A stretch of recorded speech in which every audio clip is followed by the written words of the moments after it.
ಇಂದು ಬೆಂಗಳೂರಿನಲ್ಲಿ ಮಲಬಾರ್ ಗ್ರೂಪ್ಸ್ನಿಂದ ಕರ್ನಾಟಕದ 5,501 ಹೆಣ್ಣು ಮಕ್ಕಳಿಗೆ ವಿದ್ಯಾರ್ಥಿ ವೇತನ ಘೋಷಣೆ.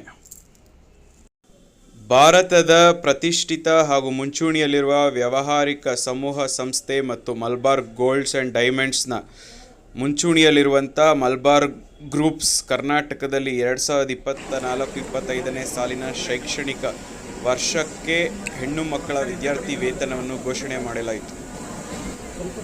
ಕಾರ್ಯಕ್ರಮದಲ್ಲಿ ಸನ್ಮಾನ್ಯ ಉಪಮುಖ್ಯಮಂತ್ರಿಗಳು, ಕರ್ನಾಟಕ ಸರ್ಕಾರ, ಶ್ರೀ ಡಿ.ಕೆ. ಶಿವಕುಮಾರ್, BDA ಬೆಂಗಳೂರು ಅಭಿವೃದ್ಧಿ ಪ್ರಾಧಿಕಾರದ ಅಧ್ಯಕ್ಷರಾದ ಹಾಗೂ ಶಾಸಕರಾದ ಹ್ಯಾರಿಸ್, ಮಲಬಾರ್ ಗ್ರೂಪ್ಸ್ನ ಅಧ್ಯಕ್ಷರಾದ ಅಹಮದ್ ಮತ್ತಿತರ ಗಣ್ಯರು ಉಪಸ್ಥಿತರಿದ್ದರು.